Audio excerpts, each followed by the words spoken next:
What happens when a political party stops seeing violence as a last resort and starts treating it as a solution? When ICE kidnappings become entertainment? When bombing campaigns are defended with smirks and sound bites? We've got several Republican leaders and several separate moments. And one chilling message: violence is American. And if you think I'm exaggerating, wait until you hear what they actually said. Let's start with the real threat stated plainly, like he's reading the weather forecast. Again, we're going to keep doing this job. I started back in March saying if this hateful rhetoric continues, there's going to be bloodshed. And the left went crazy. How dare I say that? I'm a fear monger. Well, unfortunately, I was right. There's been a lot of death. Either of detainees that were shot by a sniper in Dallas or people that attacked an ICE facility, and the threats on ICE officers. In the rhetoric, if it doesn't slow down, we haven't seen the end of it. There will be more bloodshed. There's been a lot of death. If the rhetoric doesn't slow down, we haven't seen the end of it. There will be more bloodshed. That's Tom Homan, or as the internet lovingly refers to him as Hammond, Trump's supporters are. Right-wing politics runs on fear. That's why they use messaging like law and order, protect the border, defend our country to rile up the base. This repeated messaging encourages folks to check their judgment and act in the name of the promise of safety. And violence becomes the proof that someone is finally doing something about the chaos. They become a hero. Snatching violent gang members from an elementary school pickup, we know that they're not really violent gang members. And of course, it's no surprise that this fear is also profitable. The US defense industry alone is worth over $800 billion annually. Private prison corporations rake in the billions. Border security contracts continue to expand and grow. Outrage-driven media turns fear into ratings and ratings into revenue. Every raid, every crackdown, every bomb drop means more money. Compassion doesn't seem to pay, but conflict does, and that's why capitalism lives, laughs, and loves.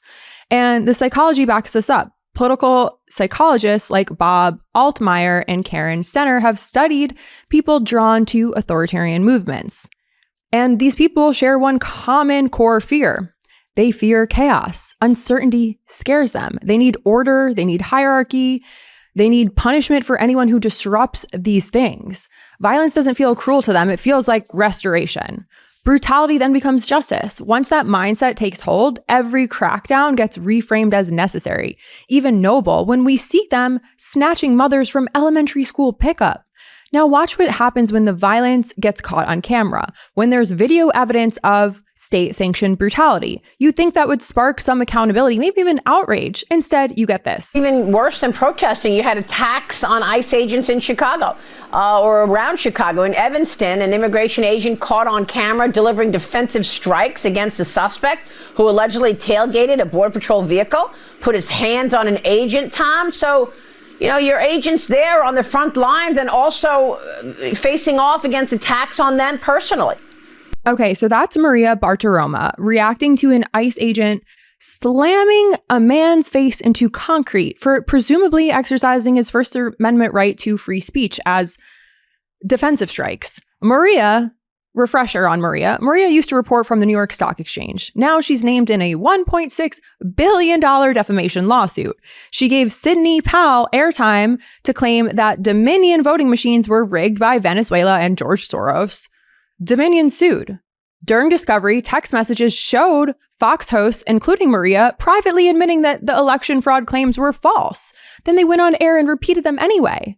She allegedly received stock tips from SoftBank's CEO while covering his company. She didn't disclose the relationship. She used the interview time with Trump to ask about UFOs while cries were unfolding. She promoted hydrocodone as a COVID cure. So yeah, her reaction is predictable, but that doesn't make it less dangerous. Maria knew her controversial and false election fraud claims were lies. Text messages that the Dominion lawsuit had proved it. She repeatedly doubled down on them anyway. And so when she calls an agent who's slamming somebody's face into concrete defensive strikes, she's training millions of viewers to dismiss what they see with their own eyes. She's shifting what's considered acceptable to do to human beings. She's trying to use protests as a justification for expanded state brutality and power. So if immigrants and protesters are exist as an existential threat, then militarized borders, mass deportations, and detention camps and surveillance all become necessary. Authoritarianism requires emergencies. Immigrants provide a permanent one to these delusional lunatics. And this is their way of energizing the base without costing the donor class a dime. Corporate donors don't care if Trump attacks immigrants. They care if he raises their taxes or regulates their industries. Anti-immigration rhetoric fires up voters while leaving this economic hierarchy untouched. Look what else Homan had to say. Bottom line is in sanctuary cities, Maria, which people don't talk about a lot, where we have to go into the community and find a public safety threat because a jail released them without notifying us. When we go in the community and find that bad guy, many times they're with others. Others are in the country illegally, but may not have a criminal history. But guess what? They're coming too. ICE is no longer going to turn a blind eye to illegal aliens in this country. Hammy is saying outright when he's talking about these people, he's calling them the bad guys. He's talking about immigrants and anyone with them, children, other neighbors. It doesn't matter if they've done anything wrong at all. It doesn't matter if they're just in the same house or in the same neighborhood or in the same complex or community. You're a bonus arrest to support their violent quotas. And listen, immigrants, in particular, Latino communities, are the scapegoat. When people feel economic anxiety or they feel some sort of cultural displacement or fear about the future, blaming immigrants is much easier than confronting systemic issues like wage stagnation, corporate greed, or automation. Immigrants become the visible enemy instead of the invisible forces actually harming working class communities. Doing this activates tribal psychology. Research shows that authoritarian-leaning voters respond strongly to threats against the in-group. Framing immigrants as invaders, criminals, or job stealers triggers fear and loyalty. It's us versus them. And that binary makes people easier to mobilize and to control.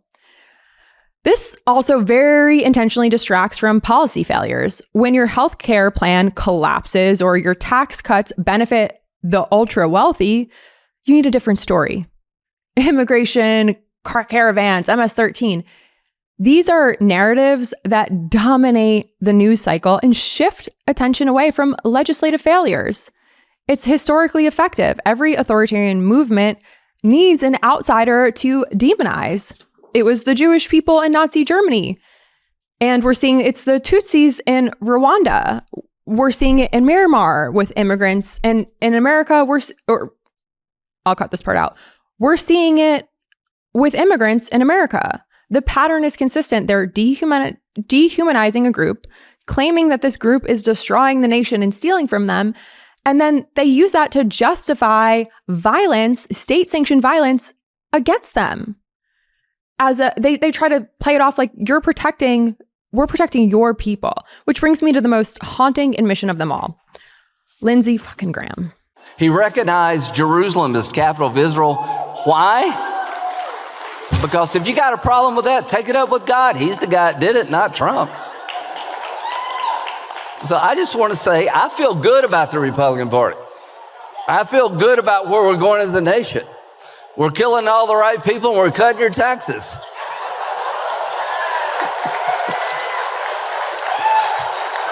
Trump is my favorite president. We've run out of bombs. We didn't run out of bombs in World War II. So he says, I feel good about where we're going as a nation. We're killing all the right people and we're cutting your taxes. A sitting U.S. senator said that proudly, and the crowd cheered. Listen, what happened on October 7th was a massacre and an act of terror. And also what has transpired since in Gaza with the annihilation of people who have nowhere to run is an atrocity in Gaza. And these numbers have been reported by NPR as of last month. More than 60,000 Palestinians have been killed, 170,000 injured, 40,000 permanently disabled. Hospitals have been bombed. Journalists have been killed in record numbers. Entire family lines are gone. The numbers don't support precision in Gaza. Gaza is rubble. And Graham is celebrating the destruction of an entire population. And most despicable of all, he connects it to killing people to cut taxes. He's using those phrases in the same breath. Both are rewards for his base. Both are proof he's delivering violence. It's part of his campaign promise. It's a legislative achievement to this dick.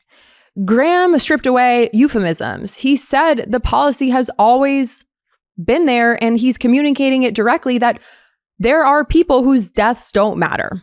People whose children can be killed without any consequence and with a round of applause. People whose homes can be leveled, whose hospitals can be bombed, whose entire communities can be erased. And American leaders will call it justified. When Israelis are killed, they're named. Their faces are shown, their families are interviewed, their deaths are treated as individual tragedies, which they are. And when Palestinians are killed in far greater numbers, there's statistics. The Gaza Health Ministry reports numbers without names, deaths without any humanity, the ones who can't retaliate in ways that threaten American interests. Those ones are whose deaths don't disrupt oil markets or destabilize allies. This is why Graham pairs it with tax cuts. Both are about serving a constituency that benefits from inequality. Tax cuts for the wealthy, bombs for the occupied. The message is the same. Some people matter and some people don't. Some people are obstacles. And American power exists to reward the former by eliminating the latter. And once a government starts believing that there are right people to kill, it never stops. It doesn't stop at a border. It doesn't stop with ICE raids or airstrikes or police brutality or campaign speeches. The message is the same. Violence to them equals virtue. The question isn't whether they're obsessed with death and violence. The question is how long the rest of us will let them rule through it. And if you've enjoyed this video, subscribe to my channel. This is my only channel now. I self-fund 100% of this work. I run everything solo, no team, no network, no party backering. I research, write, clip, program everything myself. Every piece of content you see here is made by me from start to finish. And my dog, who keeps bringing me the ball. And your support directly keeps this work alive. We need more pro-democracy voices to counter the endless misinformation and violence and propaganda coming from the right. I can't grow this work without you. So if you value this, subscribe, share it with a friend, and let me know in the comments what you want to see more of. Love this video? Support independent media and unlock exclusive content, ad-free videos, and custom emojis by becoming a paid member of our YouTube channel today. You can also gift memberships to others. Let's keep growing together.